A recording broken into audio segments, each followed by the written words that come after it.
Hello friends, welcome to InteliGear. Just thought I'd share an idea I had for a 72-hour emergency food box. This is a work in progress, so there's still some things I need to add to this box, but I figured I'd just go ahead and put the video out now instead of waiting until I had everything that I could possibly want. So let's just go right through it.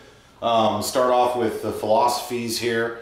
So, you know, just find you a nice container. Like this one here has locking lids, and they're stackable. So if you wanted to do more than one, you can stack them and store them. Or you may decide to go with a couple smaller containers. One benefit to that, besides the weight, you want to make sure that the weight is not so heavy that the weakest person in your group can't pick it up or handle it on their own, because you may be hurt. But besides the benefit of it weighing less is having two containers. If you're in a kind of a camp out situation, then you would have a container to wash your dishes in. So you'd have one for soapy water and one for the clean water to rinse the dishes off. So this isn't the only thing in my bug out system, but I figured it'd just be a good idea to have some extra food. So this would supplement like my bug out bag and some other things that we have to take along if we have to evacuate or something. So let's just go through this real quick, just give you an idea. This is all this video is about. Paper towels, you probably want to have some paper towels in there. So we got a couple rolls of the paper towels. You want some breakfast food, so we got some oatmeal. Got some hot chocolate in here. You want to have some kind of, you know, plastic silverware. So I got forks and spoons here.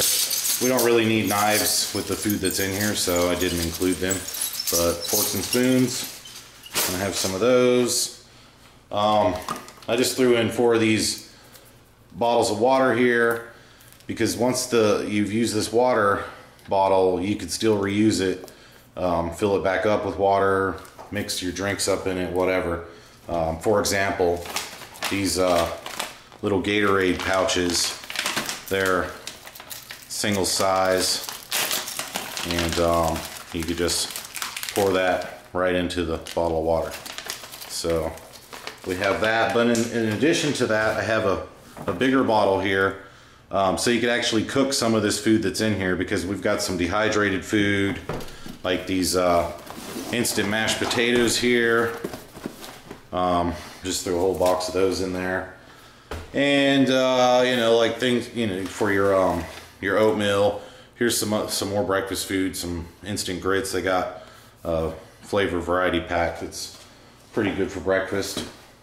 Chop up a little Spam in that. Good stuff. You want to have some quick snacks too, so I got some Cliff Bars in here. Just a nice high-calorie, dense food, but it's a tasty treat. And then, you know, some more of those Folgers singles, coffee singles. Gotta have the coffee. Like I said, this is not a complete project. It's just to give you guys an idea. So one of the things that I need to put in here is some sugar, because I'm not a happy camper if I don't have sugar with my coffee. But anyways, so yeah, you just got a whole bunch of different ideas. Basically whatever you can throw in the box. Now remember, don't make this box so heavy that the weakest member in your group can't pick it up, because once again you might be hurt. Just a roll of toilet paper. We have toilet paper in our other systems, but you can never have enough TP. Excuse me. And then just a variety of canned foods. We got soups, and I threw some vegetables and stuff in here. And you got protein sources, canned salmon. By the way, this is Atlantic farm-raised Atlantic salmon. It's not Pacific salmon. I don't feel comfortable eating anything out of the Pacific Ocean because of Fukushima. And if you think I'm nuts, just Google bioaccumulation and then come back and talk to me. So the Atlantic salmon, And then I have my Coleman stove, which is going to do the cooking. But if for some reason that broke, or I didn't bring it, whatever, you know, things happen. I have a backup heating source here, little Sterno stove, and then a bunch of cans of, you know, the Sterno, and there's the name brand Sterno, but I found these other ones here. I did a video on these. Go check it out on my channel. So that backup heating source, it's not the greatest. It takes quite a while to boil water, but just to heat up some food, it shouldn't be that big of an issue, and it's just a good backup to have. And then, you know, more protein. Got some chicken here, Spam. Don't forget your Spam. Check that out, guys. They got turkey Spam here now, so a little better for you. And this stuff tastes pretty good too. And don't get me wrong, I still like my regular Spam. Some people are disgusted by it, but I love it. So we got the regular Spam there as well.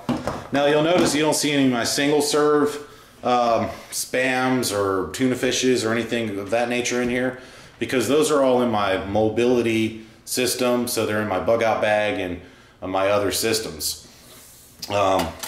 This is just gonna go in the closet, and if we gotta evacuate, then you know, just throw it in your truck and go. Excuse me. Okay, one last thing. Some of the things that are missing from here, like I said, sugar, paper plates, maybe some plastic cups, you know, the red cups or whatever. And we're just kind of running low on all that stock right now, and we gotta make another Costco run, so I'll take some of those and throw them in here. But you probably don't want to cook out of these cans. A lot of these cans are lined with this plastic, and they got that bisphenol A, BPA byproduct in them, which isn't good for you. So probably don't want to heat up any food in the can. So you might want to throw some old pots or pans in your box as well. We're not going to do that, because we're just gonna grab the pots and pans out of the kitchen and throw them in the truck when that time comes. Hopefully it never does, and we don't have to evacuate. But anyways, just yeah, I think that's it. Simple little, you know, doesn't cost much. You just don't have to spend an arm and a leg to be prepared. I grew up in Southern California with earthquakes, and they told us, you know, the media or whatever, the authorities, they said that you should have enough supplies for 72 hours, because that's probably how long it would be before help could get to you if the big one hit. So, you know, growing up, my dad had a first aid kit, and we had food in the motorhome, just canned food and stuff, and you don't have to spend an arm and a leg and have some fancy preparedness stuff. Now, there's one other thing I want to touch on. These expiration dates, okay? Make sure that when you buy your canned food, try to get the freshest that you can buy. Usually that means you're gonna have to reach into the back of the shelf and pull out the cans in the back. Man, the stock boys are gonna hate me. I used to do that when I was in high school, stocking shelves. But that's how you get your freshest cans. You probably would want to put a sticker or write a date on a sticker or a sticky note or something, put it on top of the box, and maybe put it in your computer to remind you 3 to 6 months before the stuff expires. And then what you could do is you could just reintroduce the stuff that's in here, like the canned foods and stuff, back into your rotation of canned foods. If you're not going to incorporate your food back into your food stock rotation, when it gets to whatever you're comfortable with, 6 months or 3 months before the expiration date, then what you could do is you could just donate the food to, you know, your local food pantry or your local church. So that's what me and my girl decided to do. We're just going to donate the food in here about 6 months before it expires. We're going to donate that to our local church. All this food in here we eat, okay? We rotate our food, and we eat canned food once or twice a week. I incorporate it into our food. So everything in here, it's not going to be a shock to our palate, like, oh, this is gross, you know. I know what canned foods we like, and they're all in here, which is another thing for your psychological well-being when you're in a stressful situation. The more routine you can keep it, the better it's going to be for everyone's psychological health and well-being. So speaking of that, you might want to throw some treats in here too, maybe some hard candies. I don't know if I'd want to throw any chocolates or stuff in here, because those don't keep for too long. I mean, depending on how long you want to get into this, I guess you could. And then if you do put certain items in here, you have to leave them. Okay, you can't be like, oh, we're out of paper towels. Go get the 72-hour kit and there's the paper towels in there. You know, you don't want to be taking your paper towels or your other supplies out of here, because then they're not going to be there if you need them. So if you're tempted to hit your candy stash that you got your bug out box, your 72-hour box, you can get like a container like this. It's got these little holes, and you could just zip tie those down. You basically make it difficult for you to get into really fast. So you know, I don't know, whatever. Just an idea. So yeah, this is a work in progress, and there's other things I need to add. Let me know if I missed something, or if you've got a suggestion to help me better my kit, and let's just all help each other. And yeah, so okay, I'm gonna quit rambling on now, and until next time, this is InteliGear. Be well, friends.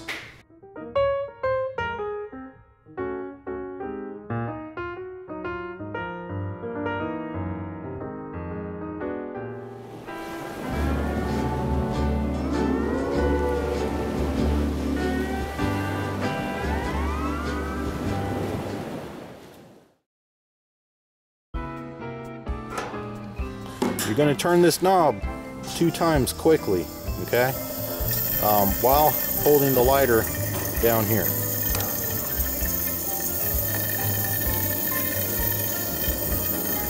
First time fire up, you saw it here. 5 minutes and 47 seconds almost. We've achieved a boil. So you can see how much of the fuel tab is still there. So these are pretty good for boiling a cup of water, I guess. There's different types of camping food out there, and if you get a little creative, you can just make your own camping food. You don't need to spend a lot of money to go out and camp and enjoy the outdoors. You can get a lot of things right in your local store.